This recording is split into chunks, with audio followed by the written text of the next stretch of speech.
Spicy paneer masala எப்படி செய்யலான்னு பார்க்கலாமா?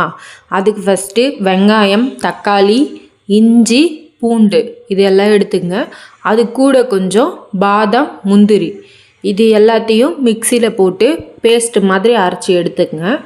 அதுக்கப்புறமா பன்னீரை எடுத்து அது கூட கொஞ்சம் தனி மிளகாய்த்தூள் சேர்த்துக்குங்க. உங்களுக்கு காரம் வேணான்னு நினச்சிங்கன்னா வீட்டு மிளகாத்தூள் கூட ஆட் பண்ணிங்க.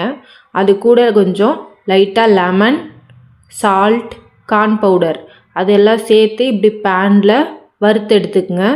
அதுக்கப்புறமா வானலில் கொஞ்சம் எண்ணெய், பிரியாணி இலை, பட்டை, கடுகு இதெல்லாம் பொரிஞ்சு வரும்போது இந்த அரைச்ச பேஸ்ட்டை அது கூட சேர்த்து நல்லா கிளறி விட்டுக்குங்க. அதுக்கப்புறம் இதில் நீங்கள் உப்பு, மிளகாத்தூள் தேவையான அளவுக்கு ஆட் பண்ணிங்க. அதை நல்லா கொதிக்க விடுங்க. கிரேவி கொஞ்சம் கட்டியான பதம் வரும்போது அதுவும் கூட பேனில் நம்ம வறுத்து வச்ச பன்னீரை அது கூட சேர்த்து இறக்கிட்டா ரெடி ஆயிடுச்சு.